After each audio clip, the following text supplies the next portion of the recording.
आपण स्वागत करुच्ची।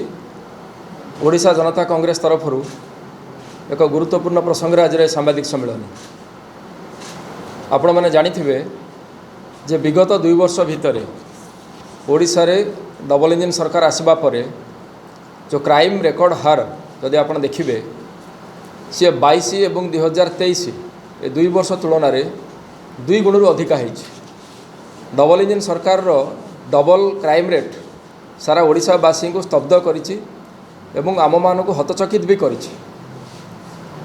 आपण आश्चर्य हेबे जे आगुरु बिहार समग्र भारतवर्ष रे जे कि 1 नंबर राज्य थिला अपराध करिबारे वर्तमान बिहार ओडिशा ठारू पछरे अछि। ओडिशा आगु को चली गलानी। ओडिशार जनसंख्या 4.5 कोटी अप्रोक्सीमेटली, बिहार रो जनसंख्या 12 कोटी रु अधिका, किंतु प्रति 1 लाख जनसंख्या रे ओडिशा रे 162 लोक हिंसार शिकार होथिबा बेले बिहार रे मात्र 83 जन लोक हिंसार शिकार होचंती, जदिओ सेमानकर पॉपुलेशन साइज आमठार 2 गुण रु अधिका, 3 गुण रु अधिका। तो ये जो विरल उपलब्धि मोहन माझी सरकार से कथा को आज आमे आपण मान जरिया ओडिशावासी निकट में पहुँचापी चाहूँ जे किभली भाव में राज्य में आईन श्रृंखला परिस्थिति संपूर्ण भाव में विपर्यस्त होती।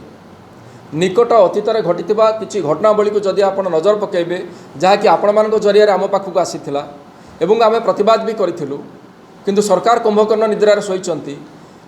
निजे मुख्यमंत्री होचंती गृह विभाग मंत्री, पुलिस डीजींकर जमती लगुच किसी कंट्रोल नहीं पुलिस प्रशासन उपरे, प्रशासनिक व्यवस्था जमती थप हो जाइए। कोटी क्रिमिनाल माने पुलिस उपस्थिति रे आपणकर सरकारी कर्मचारी को गोड़े गोड़े पिटिले।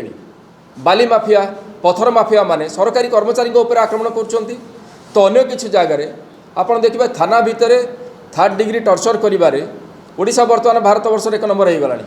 विगत 2 मास भितर 3टा कस्टोडियल डेथ होती।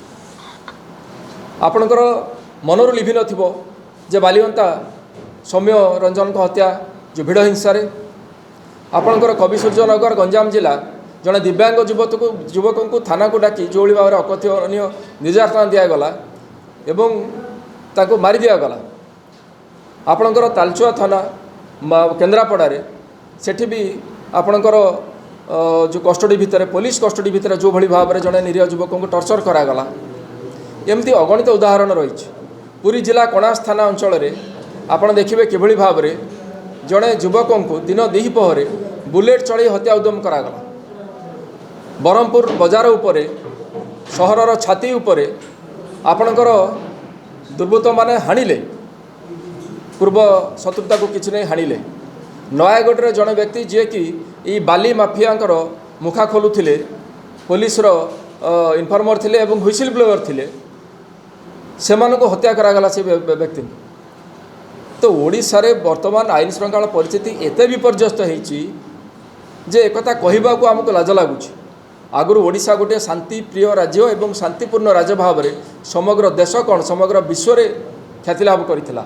एबे जो अपख्याति एवं जो अपजस आम मुंडौचु तार सीधा सड़क श्रेय एवं आम दायी करूँ जे खोद मुख्यमंत्री जे कि गृह विभाग मंत्री, मुख्यमंत्री अपारगता जोगु आज ओडिशा गोटे हिंसार वातावरण भितर गति करुच्ची। एवं यार प्रतिवाद स्वरूप ओडिशा जनता कांग्रेस तरफरु आगामी गुरुवार 11 तारिख दिन एक प्रतिवाद सभा आयोजन करा जाउची एवं कटक ठारे पुलिस डीजींकर जो कार्यालय अच्छी ताकू आमर दल तरफरु घेराव करा जिवो एवं ता तरफ से पुलिस डीजी को कार्यालय घेराव करने समय आमे मध्य आमर प्रतिवाद जणेबू एवं प्रतिवाद सभा करूँ एवं आपण मान जरिए आम सरकार को ये चेतावनी भी दौचु एवं पुलिस डीजी को भी जनाऊँ।